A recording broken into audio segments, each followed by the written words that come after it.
Welcome. I'm Terry Tropin, and today I'll be describing the 2022 update of my book, Evaluation and Management Coding Made Easy. Let me start with telling you a little bit about myself. I have a master's in Healthcare Administration Informatics from the University of Maryland Global Campus, have RHIA and CCSP certifications. I'm also an HEMA-approved ICD-10 trainer. I taught health information technology from Montgomery College for over 20 years. I developed this book and other ones for my students. I found the official coding guidelines are confusing. They use language that may take a couple of readings just to understand.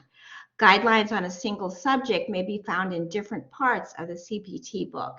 Even the codes themselves may not be in numerical order. With the help of my wonderful reviewers, all certified coders, I came up with this book. I took the guidelines, translated them into everyday English, and placed the information into charts for easy reference. So here's what's included in the book. This is the table of contents. You see that it starts with a summary of the changes for the year. The next chapter discusses the key components, patient status, new or established, and coding by time. Chapter 3 discusses office or outpatient coding. The next chapter discusses other coding using the key components.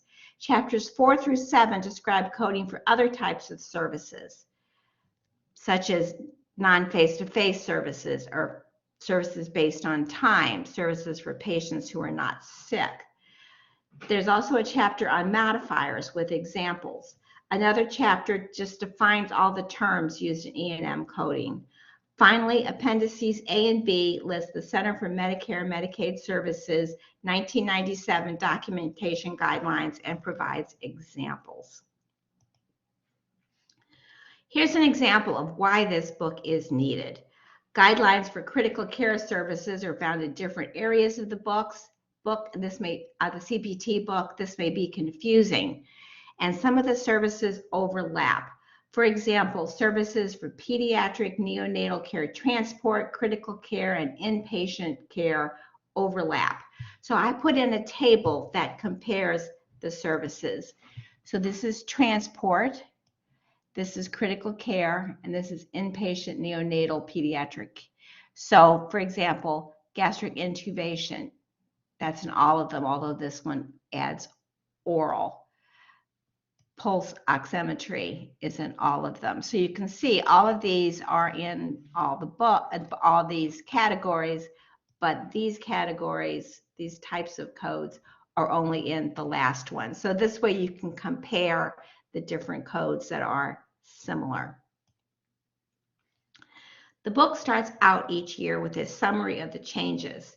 Some of the changes are significant, but others are not. So here's an example of the changes. 99491 changed for 2022. As you can see, it's out of numerical order and it's been changed. And this is what was changed. This phrase was crossed out and this was added. So you can see exactly what the changes were for this code. So let's start a little bit with changes with what's in Chapter 1. This provides an overview of coding for patient status, new or established, key components, and time. These differ, of course, in coding for outpatient office visits from services in other locations, and these differences are described in Chapters 2 and 3. So Chapter 1 just talks in general about these the key components. I think everyone will agree that the hardest part of E&M coding is the medical decision making. Here's an example of a table used in Chapter 1. This clearly defines problems addressed, minimum problem, self-limited, or minor problem. Now these are in your book, your CPT book, but they're kind of confusing, hard to find, and they're just in long paragraphs. They're not broken up into bullets or other ways that make them easier to see. So these are problem addressed, and the definitions for each of these. What's a minimal problem? What's a self-limited or minor problem. Chapter 2 goes on to discuss coding for office or other outpatient services. These codes use only one key component, the medical decision-making or time. So here are the questions you need to ask in order to determine the correct code. Who was the patient? What type or what was the location of the service? Which set of codes should be used? What is the level of medical decision-making? How much time was spent providing the service? Each of these is discussed in detail in this chapter. At the end of the chapter is a form that helps lead you through the code selection process, answering each one of these questions. Chapter 3 discusses coding for services that use the three components, history, exam, and medical decision-making. And again, it starts with questions to kind of lead you through the selection process. Who was the patient? What type and location of service were provided? Which set of codes should be used? How many key components are required? What is the level of key components? How can this visit be reported? Can this visit be reported using time? And then again, there's another form that leads you through this process. Chapters 4 through 8 discuss coding for other types of services. Chapter 4 talks about services provided to patients who are not sick, such as preventive medicine services. Chapter 5 talks about non-face-to-face services like care plan oversight, telephone services, electronic communications. Chapter 6 talks about services coded based on time, such as discharge services, prolonged services. These are only time. Chapter 7, other services that don't fit easily into the other categories, like emergency medical services, critical care services. Chapter 8 talks about modifiers and symbols, and with modifiers, examples of the modifiers and how to use them.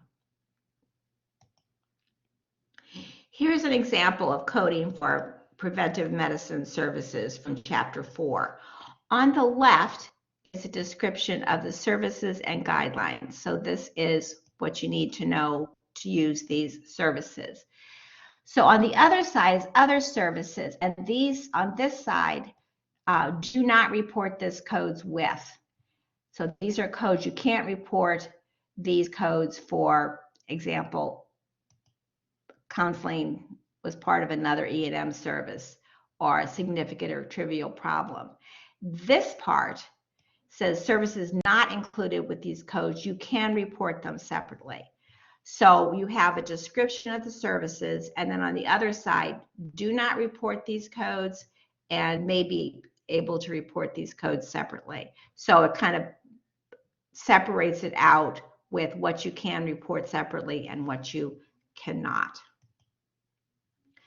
So in Chapter 8, it talks about modifiers and symbols. So here's an example for modifier 57. Decision for surgery, the global package does not include the E&M counter when the physician decided the surgery was needed. And here's some examples. Patient seen for sore throat. Patient seen for planned service. And it talks about, yes, in this case, the first part, you can report it separately. The second part, you cannot. So it gives you examples of when you can and cannot use it. Chapter 9 takes all the definitions of terms used throughout the E&M code guidelines and defines them. For example, clinical staff, concurrent care, consultation, contributory factors. So it takes the definitions, puts them in easy to understand words, and just lists them all together. So that completes this book review. If you have questions or comments, please feel free to contact me. And here is where I am. And here are my other books, CM, PCS. All of these are on Amazon, and you can push this link, or there's a link is also listed at the description of this video. And these books are updated every year or as needed. Remember, this year they made some changes in March. When that happens, I can update them, and because it's on Amazon, I can update them within a day or two. So that's one of the real advantages. So thank you so much for listening. Let me know if you have any questions. Thank you.